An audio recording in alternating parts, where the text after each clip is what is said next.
The GPS signal flickered twice, then died completely as the horse trailer rolled down a lonely dirt road in rural Montana. The sun was dropping behind the tall pines, throwing long shadows across the land.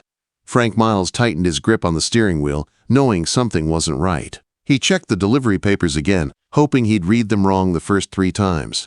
The address said Meadowbrook Ranch, a high-end equestrian facility known for million-dollar horses and perfect white fences. But the place in front of him was nothing like that. A faded wooden sign swung in the breeze, barely holding on by one rusty nail. It read Meadowbrook Healing Stables. The paddocks were small and simple. The barn looked like an old cabin that had been turned into a stable, and the only person in sight was an elderly woman leading a miniature pony through the mud. "This can't be right," Frank muttered. The woman walked toward him, wiping dirt off her overalls. "Can I help you, young man?" Frank held up the papers. "I've got a delivery for Meadowbrook Ranch. 1 gelding. Name's Midnight's Verdict. A premium show jumper worth about 200 grand. The woman blinked behind thick glasses, stunned. "Son, you're at Meadowbrook Healing Stables. We work with special needs children. The place you want is nearly 40 miles north." Frank's truck was making a terrible grinding sound. He didn't have enough daylight, fuel, or patience to turn back. His boss had said the delivery had to be made before nightfall. No excuses. "Ma'am," Frank said, already opening the trailer latch. "Paperwork says Meadowbrook in this county. This is Meadowbrook. I unload him here. The rest is your problem."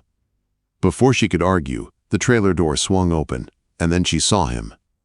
A giant black warmblood stepped out slowly, towering at 17 hands. Midnight's Verdict looked like he'd been carved from obsidian. His muscles were powerful, his build flawless. But Dorothy Mallister didn't gasp because of his beauty. She gasped because of his eyes. They were empty, hollow, like a horse who had already given up. Old pressure marks showed where a harsh bit had been used. His head hung low. He didn't look at the world around him. He didn't even seem to care that he'd been unloaded into a place far different from the fancy arenas he was bred for. "Sweet mercy," Dorothy whispered. Frank shoved a thick envelope into her hands, climbed into his truck, and drove off in a cloud of dust. "All his papers are in there! Good luck, lady!" Dorothy watched the truck vanish, then looked down at the papers. Midnight's Verdict had been returned by 3 owners in 8 months. Notes filled the pages. "Refuses to jump. Unpredictable. Broken spirit. Does not respond to training. Recommend retirement." Dorothy sighed. "Well now, seems like we both weren't expecting this today." The next morning, her granddaughter Olivia arrived. She froze when she saw the horse in the paddock. "Grandma, that is not a therapy horse. That is a warmblood." Dorothy handed her the papers. "He was delivered by mistake, worth more than this whole ranch put together." Olivia read through his history, her voice tense with concern. "Look at these notes. Learned helplessness. Shut down behavior. Grandma, someone broke this horse's will. This is like equine trauma." Dorothy looked at the animal standing still as a statue. She'd seen horses like this before, horses whose minds had been pushed too far. "This delivery company is supposed to call today," she said softly. "They'll probably haul him off soon." But by afternoon, everything changed. The fancy Meadowbrook Estates said they never ordered him.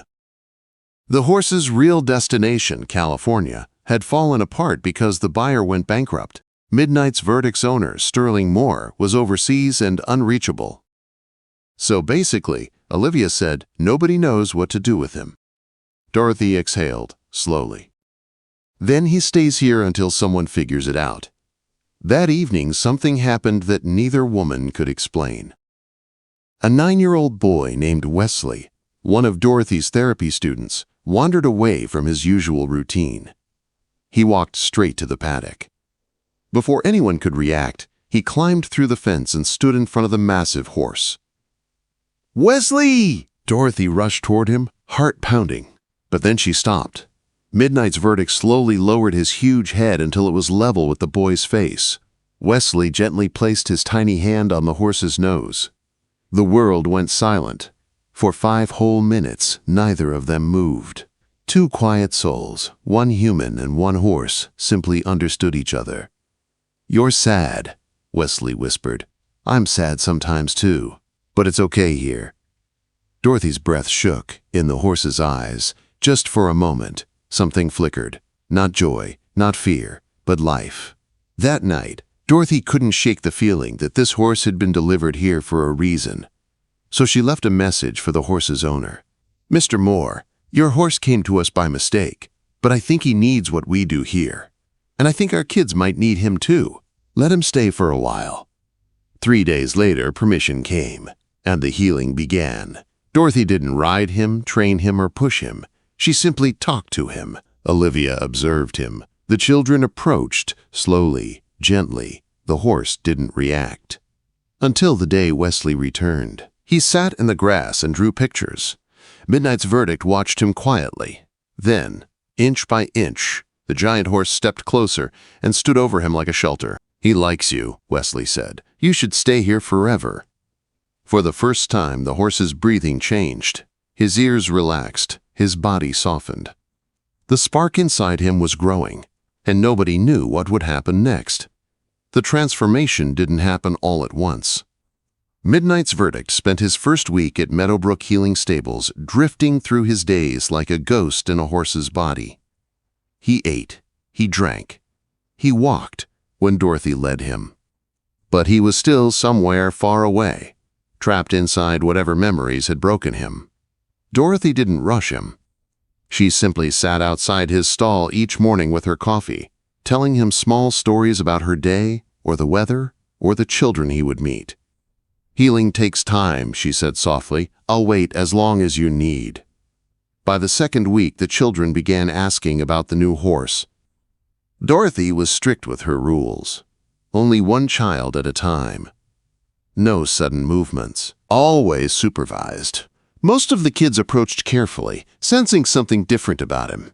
Midnight's Verdict didn't react to them, didn't pull away, didn't step closer. He simply stood there, quiet but present. But when Wesley arrived, everything changed. The boy walked into the paddock again, calm and sure, as if he already knew where he belonged. He sat in the grass just like before, drawing pictures in his notebook and talking in that gentle voice that came out only on certain days. Dorothy stood at the fence, ready to intervene if needed. Olivia recorded from a distance, her professional instinct kicking in. Slowly, almost cautiously, Midnight's Verdict walked toward the boy. He lowered his head and breathed softly against Wesley's shoulder. The boy didn't flinch. He just smiled, placed his small hand on the horse's cheek, and talked about the sun, the blue sky, and how he liked horses better than people sometimes. The horse stayed with him the entire session. "He's choosing him," Olivia whispered. "Grandma, this is remarkable." Quote, word began spreading through nearby therapists. A child who barely spoke at school was suddenly talking more after visiting the ranch. A teenager with severe anxiety asked if he could brush Midnight's Verdict because "the big black horse makes my chest feel calm." A girl with cerebral palsy read books beside him while he stood still, as if listening. Dorothy watched the changes with quiet wonder. "He's waking up," she said one morning. "Whatever was hurting him, it's losing its hold." By the third week, Midnight's Verdict was becoming the center of the therapy program. Not because he was trained to be, not because he performed any special tasks, but because he simply existed in a way the children trusted. He didn't judge. He didn't rush them. He didn't expect anything from them. He just stayed. And that was enough. But the fragile peace didn't last. On the 28th day, Dorothy received a call she'd been dreading. Sterling Moore, the horse's owner, had returned from overseas. "Ms. Mallister," he said, his voice clipped and impatient. "I've arranged for a trailer to pick up Midnight's Verdict next week. I found a retirement farm in Virginia." Dorothy gripped the phone tighter. "Sir, with respect, I think you should see him before making decisions. He's connecting with our children. He's doing things no trainer has been able to accomplish." "Ms. Mallister," Moore said, "that horse is worth $200,000 and can't perform. He's not a therapy animal. He's a failure." Dorothy felt the words hit her like a punch, but she didn't back down. "Then come see for yourself. If you still believe he doesn't belong here, I won't argue again." Moore hesitated, then finally agreed. 5 days later, a sleek black Mercedes rolled up the dirt road. Moore stepped out wearing an expensive coat and polished shoes that instantly gathered dust. He looked around at the modest ranch, unimpressed. "I'm not sure what I'm meant to witness," he said. "Just watch," Dorothy replied. Inside the arena, 6 children were having their session. No saddles, no bridles, no commands. Just calm movements, soft voices, and activities the horse could choose to join or walk away from. But he didn't walk away. A teenager with anxiety brushed his mane while breathing slowly to match the horse's rhythm. A small girl with cerebral palsy sat beside him reading a book, her voice shaky but determined. Another child giggled as Midnight's Verdict touched colored cones with his nose, playing along as though he understood the game. Then Moore saw Wesley. The boy dropped a rubber ball. Midnight's Verdict picked it up gently in his teeth and placed it back in the boy's hands. That's not possible," Moore whispered. "He used to refuse every cue. He wouldn't even walk without a fight." "Because people pushed him," Dorothy said. "Here, nobody pushes. The children want his company, not his performance." Moore stepped into the paddock afterward, unsure and hesitant.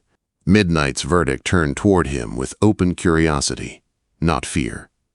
Slowly, the horse stepped forward and rested his head against Moore's chest. Moore froze. The gesture was simple, gentle, honest. It broke something open in him. When he walked back out of the paddock, his expensive shirt was covered in horsehair. "Ms. Mallister, if I donated him to your facility, could you care for him long-term?" Dorothy blinked in surprise. "Sir, I can't afford to feed a horse like him, not without help." "What if," Moore said slowly, "I created a trust, enough to cover his care for the rest of his life, and enough to support your program each year?" Dorothy's throat tightened. "Why would you do that?" Moore looked back at the horse standing beside Wesley. "Because I think I finally understand his purpose." For the first time in a long time, Dorothy felt hope stretch across her chest like sunlight breaking through clouds. But big changes were coming. And not all of them would be easy. Paperwork took weeks, but when everything was finally signed, Midnight's Verdict was no longer a show jumper with a broken spirit. He was officially part of Meadowbrook Healing Stables, protected by a trust that covered his care and supported Dorothy's small, struggling ranch. For the first time in years, Dorothy didn't worry about losing the place her late husband had helped build. And for the first time since arriving, Midnight's Verdict seemed to know he was home. As autumn settled across the Montana fields, the horse's transformation became impossible to ignore. The hollow-eyed animal, who once moved like he had no purpose, now trotted across the paddock with quiet confidence. His coat shined in the morning sun, and he greeted every child with the same gentle patience that had first awakened in him the day he met Wesley. More newly found purpose spread through the ranch like wildfire. The teenager with anxiety began grooming him weekly, each session lasting a little longer as the boy learned to trust his own breathing. The girl with cerebral palsy, once shy and unsure, now led Midnight's Verdict by the halter down the arena, her steps steady as she leaned into her determination. A young boy with Down syndrome taught him simple commands using colored cones, and Midnight's Verdict responded with surprising interest, almost like he enjoyed the challenge. But the one who changed the most was Wesley. His teachers reported new words, new expressions, new attempts to communicate. His mother said he now slept peacefully, often holding the drawing he made of the sad horse who got happy. He no longer avoided social situations. He talked about the ranch, about the grass, about the warmth he felt standing beside Midnight's Verdict. His world had opened wider, and everyone could see it. One crisp morning, Dorothy stood at the fence watching Wesley and Midnight's Verdict walking together in slow circles. Wesley held the lead rope lightly, barely guiding, and Midnight's Verdict matched his pace perfectly, never pushing, never pulling, just staying beside him like a guardian. Olivia came to stand next to her. "Grandma, I've been filming sessions, taking notes, collecting statements from parents. I think we might be witnessing something groundbreaking. Other programs might want to learn from this." Dorothy smiled. "There is no secret, sweetheart, no tricks, no special training, just patience, just love, and a horse who needed someone to see him for who he really was." As winter approached, more families reached out. Some came from nearby towns, others drove hours because they had heard rumors about a black warmblood who could calm anxious children just by standing next to them. The ranch, once quiet and almost forgotten, began filling with life again. Parents chatted near the barn, children laughed during their sessions, volunteers arrived offering help. Midnight's verdict didn't just heal, he rebuilt the place. One afternoon, Sterling Moore returned for a visit. This time, he didn't arrive in a suit. He wore jeans and a simple jacket. His face looked different, too. Softer, humbled. He watched his teenage daughter sit with Midnight's verdict for nearly an hour. She had been struggling with depression, closing herself off from the world. Now she leaned against the horse's shoulder and talked about things she hadn't told anyone in months. Moore wiped his eyes before walking toward Dorothy. "I bought that horse to win competitions," he said. "But what he's doing here, I've never seen anything like it. Thank you for giving him a purpose." Dorothy shook her head. "I didn't give him anything. He found it on his own." Moore smiled faintly. "Then maybe purpose finds us when we stop searching so hard." Snow began falling in soft flakes. The ranch seemed almost magical as the children continued their sessions in bundled coats and warm hats. Midnight's verdict didn't seem to mind the cold. He loved the attention. He loved the peaceful moments. And most of all, he loved being part of something bigger than himself. Months passed, and the story of the rejected horse spread far beyond Montana. A reporter from a regional newspaper came to write about him. Then, a larger magazine reached out. Videos of his sessions went viral online. People from all over the country sent letters saying his journey gave them hope. Yet with all the attention, Midnight's verdict stayed the same. Calm, gentle, present, he never needed the spotlight.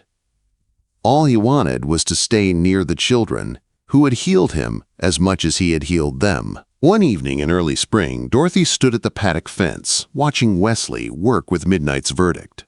The boy held a small wooden sign he had painted in class. When he reached the paddock gate, he handed it to Dorothy. "For him," Wesley said. Dorothy looked down at the sign. The letters were uneven, some bold, some faint, but the meaning was clear.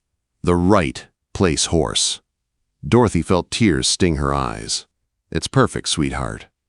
She hung the sign on the paddock fence as Wesley ran to show Midnight's verdict. The horse lowered his head and nudged the boy gently, as if thanking him. Dorothy's voice softened in the quiet air. "Everyone thought he was sent to the wrong farm," she said to Olivia, who had walked over. "But look at him now. I think this was the only place he was ever meant to be." Olivia nodded. "Sometimes life delivers us exactly where we're supposed to go." The sky turned gold as the sun dipped behind the Montana hills. The barn glowed warm. The children laughed in the distance. Midnight's verdict stood tall in the center of it all. No longer hollow, no longer lost, but full of life and purpose. A rejected horse had found a home. A broken spirit had found healing, and everyone who witnessed it knew one thing for certain. The mistake that brought him here wasn't a mistake at all.